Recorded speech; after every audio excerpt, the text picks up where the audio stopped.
I'm stripping wallpaper at midnight when my marriage officially fades. Not the kind of passing where someone gets shot or poisoned, nothing that dramatic.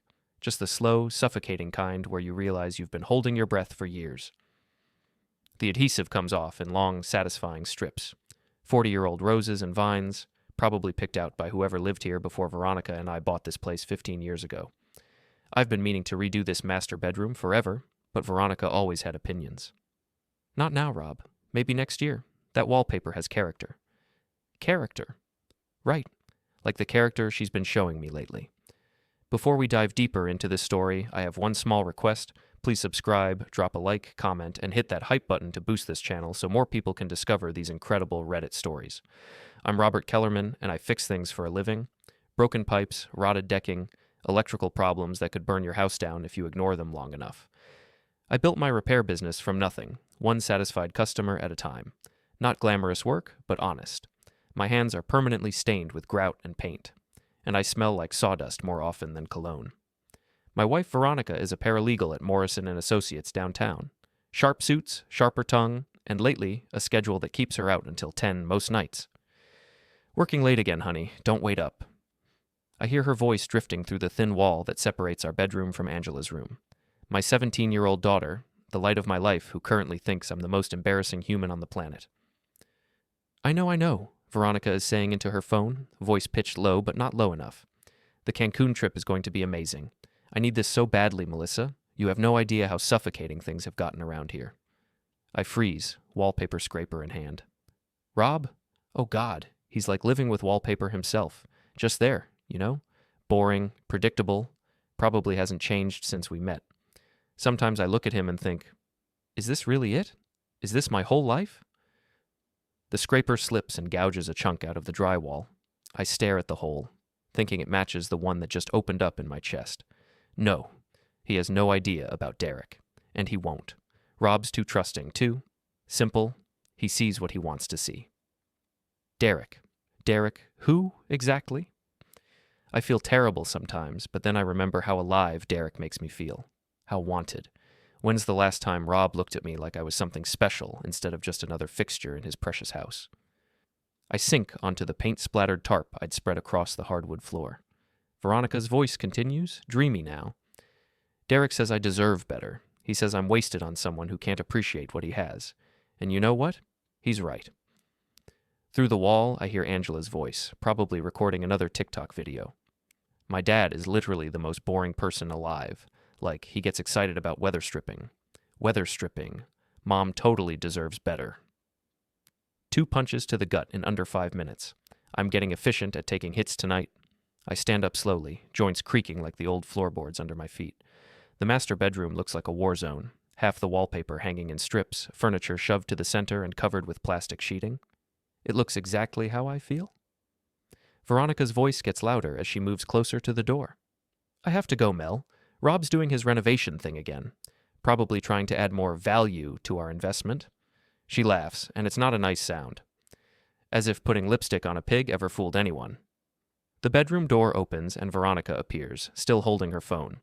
She's changed out of her work clothes into yoga pants and an oversized sweater that somehow manages to look expensive. Her blonde hair is pulled back in a messy bun that probably took 20 minutes to perfect. Oh, she says, looking around at the destruction. You're really going for it tonight? Couldn't sleep, I say. Figured I'd finally tackle this project. She nods absently, already looking at her phone again. Well, try to keep it down. Some of us have real jobs in the morning. Real jobs. Right. How was your evening? I ask, testing the waters. Fine. Boring. The usual. She doesn't even look up from her screen. Listen, I've been thinking about taking that girls' trip to Cancun with Melissa and the others. We found a great deal for next month. Girls' trip, I repeat. Don't say it like that. I never get to do anything fun anymore. It's just 5 days of sun and margaritas. God knows I've earned it. I look at her, really look at her, and try to see the woman I married 20 years ago. She's still beautiful, still turns heads when we go out together. But there's something cold in her eyes now, something that wasn't there before. What about us taking a vacation together, I suggest. We haven't done that in years. Veronica finally looks up from her phone, and her expression is pure exasperation. Rob, honey, we want different things from a vacation. You want to visit historical sites and eat at diners. I want to feel alive again. Feel alive again? With Derek, apparently. Okay, I say quietly. Take your trip. She brightens immediately. Really? You're not going to guilt me about the money or how much work you have? Nope. You should do whatever makes you happy. Something in my tone must register because she gives me a sharp look. But I keep my expression neutral, the same face I wear when I'm explaining to customers why their electrical system is completely shot and needs to be rewired from scratch. Well, good, great, I'll book it tomorrow. She heads toward the door, then pauses. Maybe you could use the time to finish this room. Make it nice for when I get back. After she leaves, I sit back down on the tarp and really examine the damage I've done to the walls. Some of it can be patched and painted over. Some of it needs to be cut out completely and replaced. I pick up my phone and scroll through my contacts until I find Jerome Washington, my best friend since high school and the most reliable contractor I know. It's almost 1 a.m, but Jerome keeps weird hours. Rob, everything okay, man? Hey, Jerome, you busy next month? Depends. What kind of job we talking about? I look around the destroyed bedroom, thinking about Veronica's Cancun trip and her mysterious Derek, and the way my own daughter talks about me like I'm some kind of embarrassment. The kind where we completely gut a room and start over from scratch, I say. I want to make some changes while Veronica's out of town. Big changes. Sounds serious. It is. And Jerome, I'm going to need you to help me install some new locks. There's a pause. Jerome's been married to his wife Carmen for 25 years. He knows what new locks mean. You sure about this, brother? I think about Veronica's laugh, about Angela's casual cruelty, about how I've spent the last few years trying to be the perfect husband and father while apparently being seen as nothing more than boring wallpaper. I'm sure. It's time for some new house rules. After I hang up, I go back to stripping wallpaper with renewed energy. Each piece that comes off feels like shedding skin, revealing something cleaner underneath. By dawn, I'll have this room completely bare, ready for whatever comes next. My phone buzzes with a text from an unknown number. I almost ignore it, but something makes me look. It's a photo, grainy and taken from a distance. A parking lot outside what looks like a cheap motel. 2 figures embracing next to a red pickup truck. Even in the dim lighting, I recognize Veronica's blonde hair and the expensive purse I bought her for Christmas. The text that follows is short. You're not the only one making changes, Bobby. Time to wake up. I stare at the photo for a long time, then save it to my phone. Evidence. You always need evidence when you're dealing with structural damage. I go back to scraping wallpaper, but now I'm smiling. 3 weeks later, I'm standing in my completely transformed master bedroom when Veronica's taxi pulls into the driveway. Through the new blackout curtains I installed, I watch her struggle with an oversized suitcase and what looks like a shopping bag full of souvenirs. The room doesn't look anything like it did when she left. The walls are painted a deep charcoal gray, and I've installed new hardwood flooring to replace the old carpet.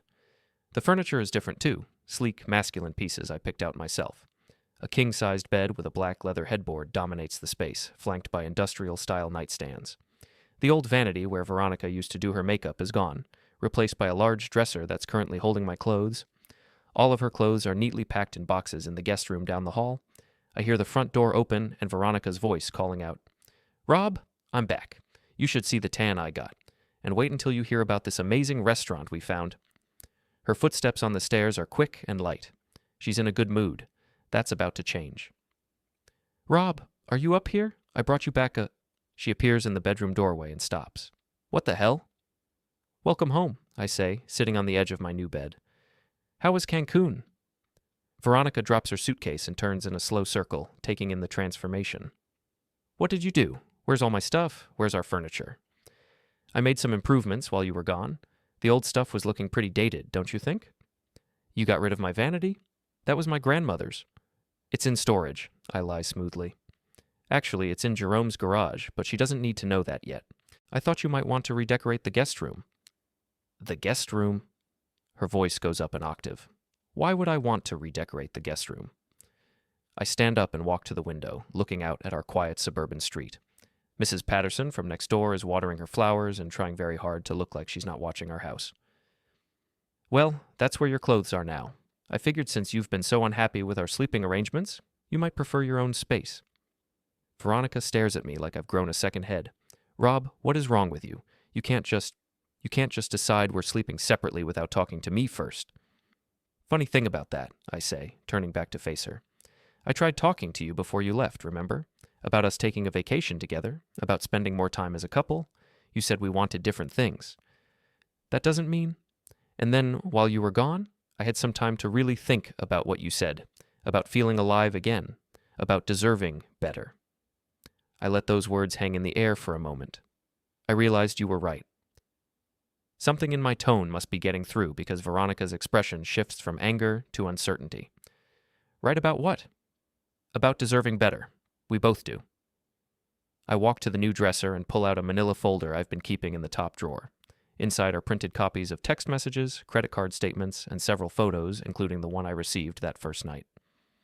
Interesting vacation photos, I say, spreading them out on the bed, though I noticed Derek didn't make it into any of the group shots you posted on Facebook. Veronica's face goes white. She looks at the photos, then at me, then back at the photos. Rob, I can explain. Can you? Because I've been trying to figure out the explanation myself. Like how you managed to be in Cancun with the girls when Derek's credit card was used at the same resort, or how you were getting a couple's massage when you were supposed to be at the beach with Melissa. I pick up one of the photos, a clear shot of Veronica and a tall, dark-haired man in swim trunks walking hand in hand along the beach. He's handsome, I'll give you that. Very alive-looking. How did you get these? She whispers. Does it matter? The point is, I know. I've known for weeks. Veronica sinks into the chair I've placed in the corner, the only piece of her old furniture I kept in the room. She puts her head in her hands. It's not what you think, she says finally. It's not? Because what I think is that my wife has been having an affair with someone named Derek, while telling me she needs space and excitement in her life. What I think is that she took her boyfriend on a romantic vacation and lied to me about it. What I think is that she's been making me feel like a failure as a husband while she's been screwing around behind my back. Each word hits her like a physical blow. Good. Rob, please, let me explain. Derek and I, it's complicated. Complicated how? Are you in love with him? She doesn't answer, which is an answer in itself. Are you planning to leave me for him? Still no answer. Well then, I guess I've saved us all some time. I gesture around the room. This is my room now. The guest room is yours until you decide what you want to do next. The house is in both our names, so we're both entitled to live here. But we're not living here as husband and wife anymore. You can't just decide that. Veronica jumps to her feet, anger replacing shock. This is my house too. My bedroom too. Was, I correct. It was your bedroom. Now it's mine. Just like Derek's hotel room was yours for 5 days. I want my furniture back. I want my vanity, my dresser, my side of the bed. The bed's new, king-sized. I bought it with money from our joint account, same as you bought your vacation with Derek. Seemed fair. Veronica's mouth opens and closes like a fish out of water. I cannot believe you're doing this. This is crazy behavior, Rob. This isn't like you. Maybe that's the problem. Maybe being predictable and boring and easy to take advantage of isn't working out so well for me anymore. I walk to the bedroom door and place my hand on the new deadbolt I had Jerome install. Oh, and just so you know, I've changed all the locks in the house. Your key won't work anymore. What? I'll give you a new key once we establish some ground rules about visitors. I don't think Derek should have access to my home, do you? For a moment, I think she's going to hit me. Her face is red and her hands are clenched into fists. But then she seems to deflate. How long have you known? She asks quietly. Long enough. Are you going to divorce me? I consider this. I don't know yet. That depends on a lot of things. Like what? Like whether you plan to keep seeing Derek. Like whether you can learn to show some respect for this marriage, even if you don't love me anymore. Like whether my own daughter can learn to speak to me like I'm a human being instead of an embarrassment. Leave Angela out of this. Angela put herself in this when she started posting videos about what a loser her father is.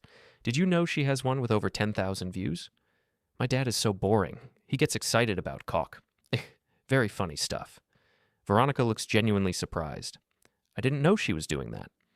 There's a lot you don't know, but you're going to learn. My phone buzzes with a text. I glance at it and smile. Jerome's here with the rest of your boxes. I'll help him bring them up to your new room. As I head downstairs, I hear Veronica start to cry. It's not the reaction I expected, but it's not unwelcome either. For the first time in months, I feel like I have some control over my own life.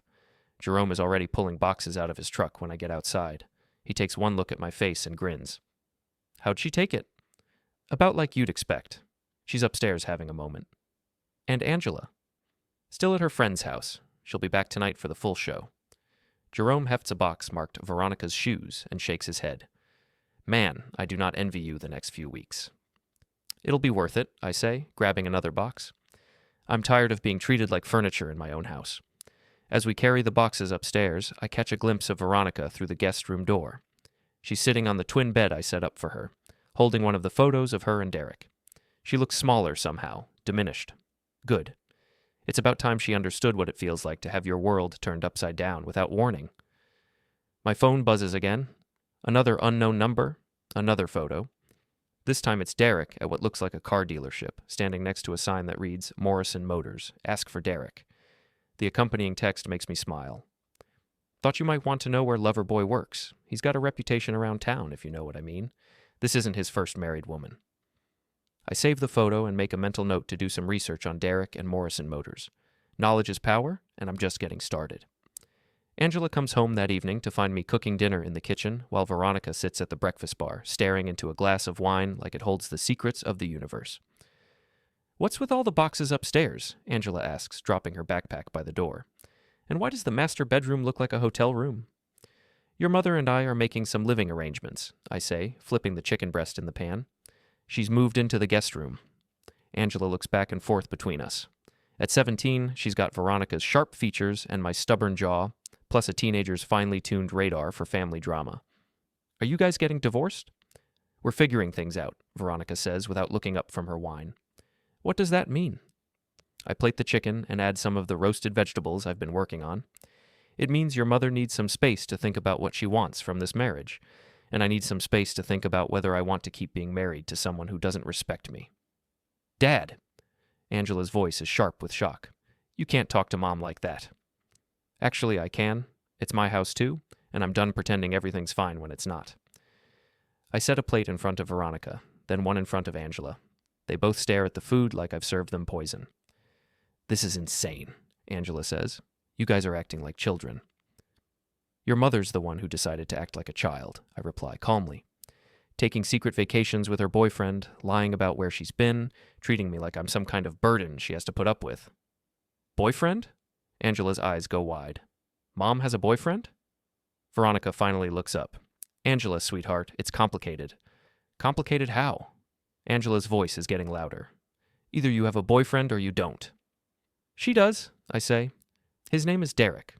He sells cars over at Morrison Motors. Your mother spent her girls' trip to Cancun with him. The silence that follows is deafening. Angela looks at her mother with an expression of complete betrayal. Is that true?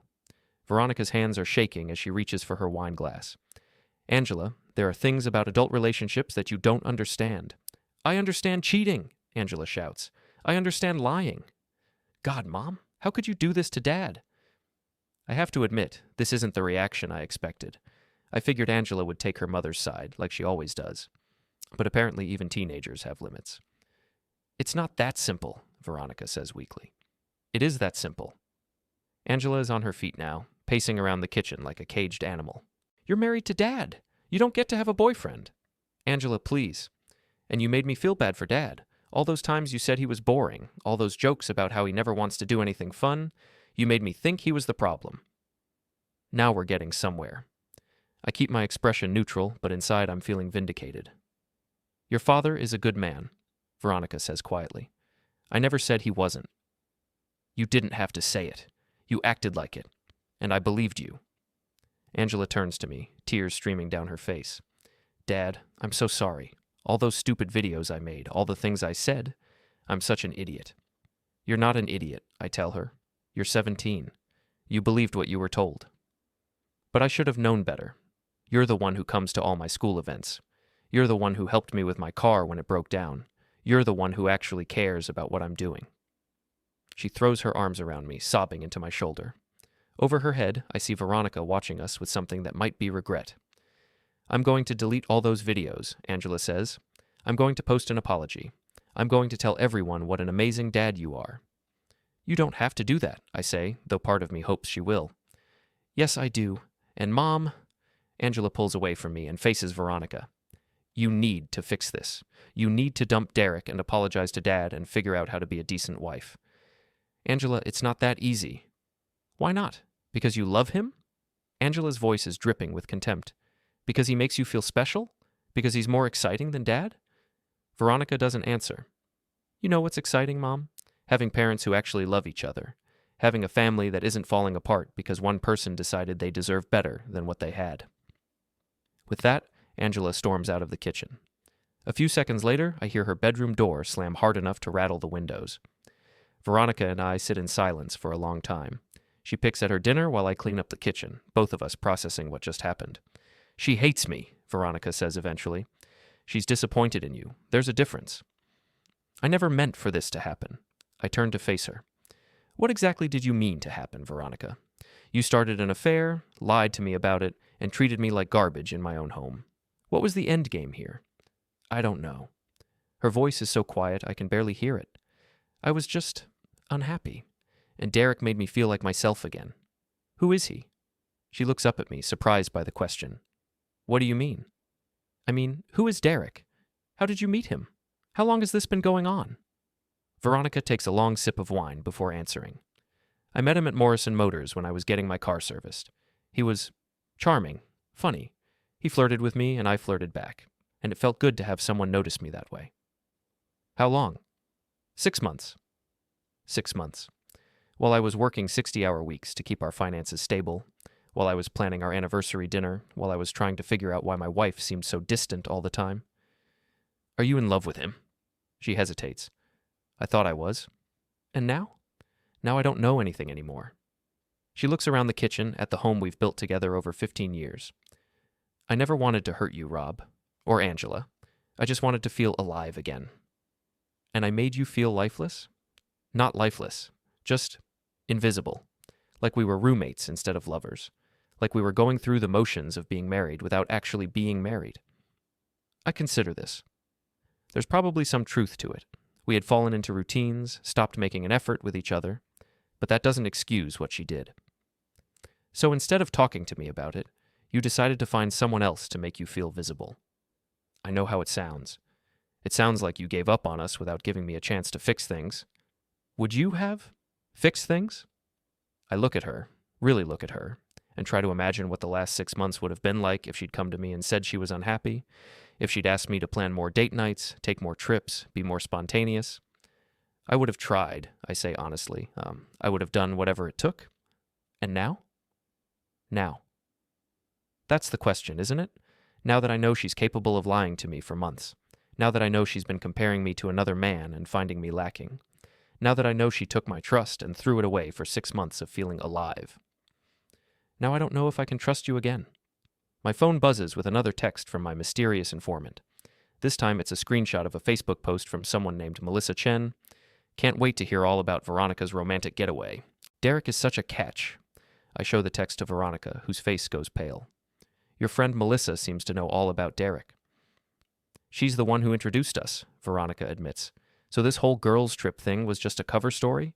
Melissa was in on it from the beginning? Veronica nods miserably. Who else knows? I don't know. Melissa, obviously. Maybe some of the other girls from work. So I'm the laughingstock of your office. The clueless husband who doesn't know his wife is cheating on him. It's not like that. It's exactly like that. I stand up and put my plate in the dishwasher. Well, here's the thing, Veronica. I'm done being the joke. I'm done being the boring husband who gets taken advantage of.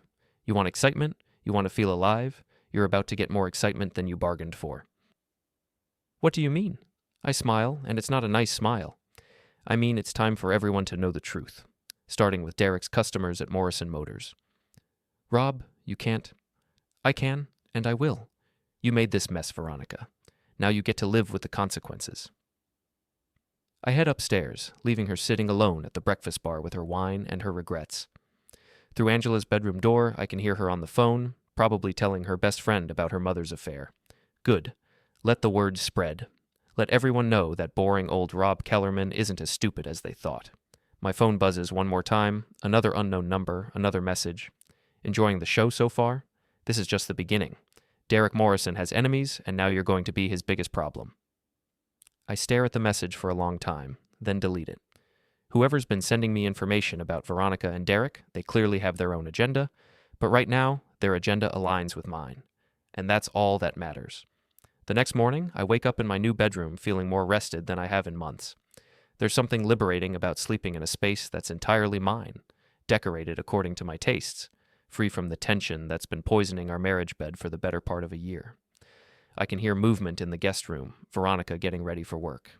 The shower runs for a long time, and I wonder if she's trying to wash away yesterday's revelations or just postponing the inevitable moment when she has to face her colleagues who know about Derek. Angela's already in the kitchen when I come downstairs, making herself toast and scrolling through her phone with the focused intensity that only teenagers can manage. "Morning, Dad." "Morning, sweetheart. Sleep okay?" She looks up at me, and I can see she's been crying. Her eyes are red and puffy, and there's a fragile quality to her expression that makes my chest tighten. "I deleted them," she says quietly. "Deleted what?"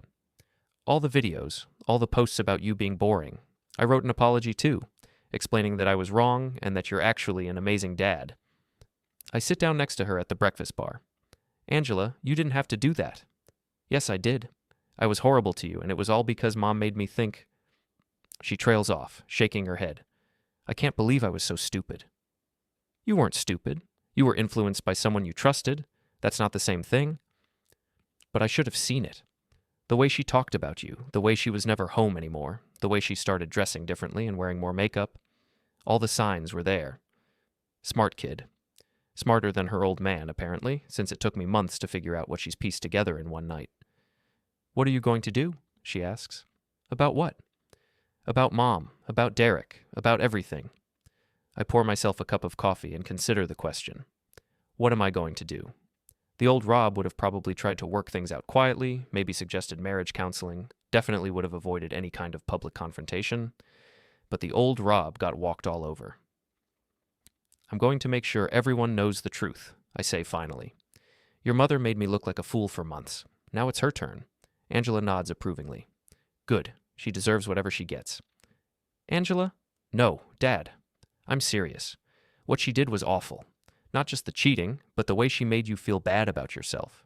The way she made me feel bad about you. That's not just betraying you, that's betraying our whole family." Veronica appears in the kitchen doorway, dressed for work in a navy blue suit that probably cost more than I make in a week. She looks polished and professional, but I can see the strain around her eyes. "Good morning," she says carefully. Angela doesn't respond. She finishes her toast, grabs her backpack, and heads for the door. "Angela, wait," Veronica calls after her. "Can we talk?" "About what? About how you've been lying to me for months? About how you made me think Dad was the problem when you were the one sneaking around with some car salesman?" "Please, sweetheart, let me explain." "There's nothing to explain, Mom. You cheated on Dad, you lied to both of us, and now you want me to feel sorry for you because you got caught." The front door slams behind Angela, leaving Veronica and me alone in the kitchen. "She'll come around," Veronica says, but she doesn't sound convinced. "Will she? Because from where I'm sitting, it looks like she's finally seeing you clearly for the first time in years." Veronica pours herself coffee with shaking hands. "I know you're angry, Rob. I know I messed up.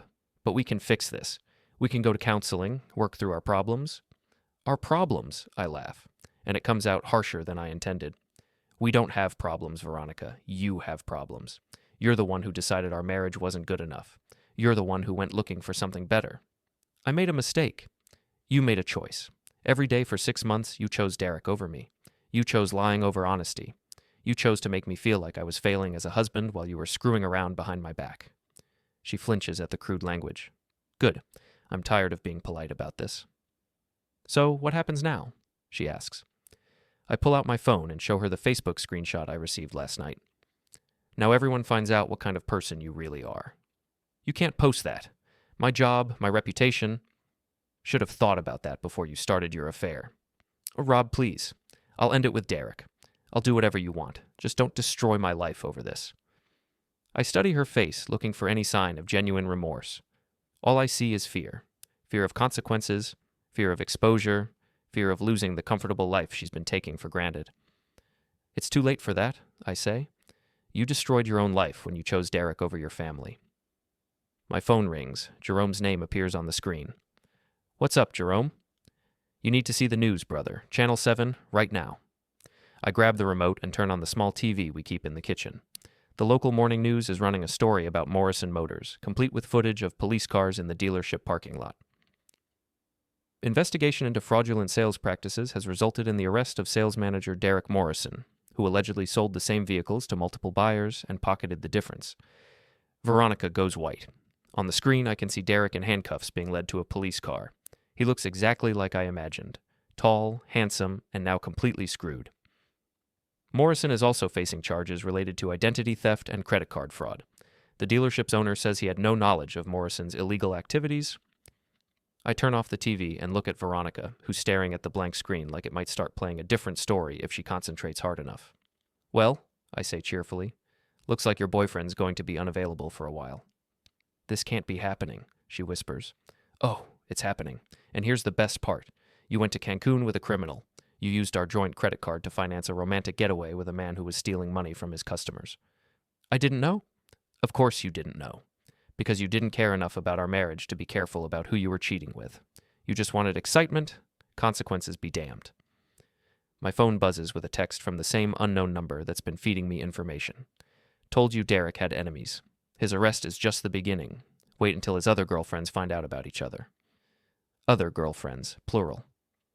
I show the text to Veronica, whose face somehow manages to get even paler. "Looks like you weren't the only married woman Derek was making feel alive," I say. "How does it feel to know you threw away your marriage for someone who is playing the same game with half the women in town?" Veronica sits down heavily at the breakfast bar, her coffee forgotten. "I need to call in sick to work." "Why? Afraid your coworkers are going to ask uncomfortable questions about your Cancun vacation?" "This is a nightmare. For you, maybe. For me, it's justice." She looks at me with something that might be hatred. "You're enjoying this." "You're damn right I'm enjoying this. For months, you made me feel like I wasn't good enough, like I was boring and predictable and lucky to have you. Now everyone gets to see what kind of woman I was actually married to." "I never said you weren't good enough."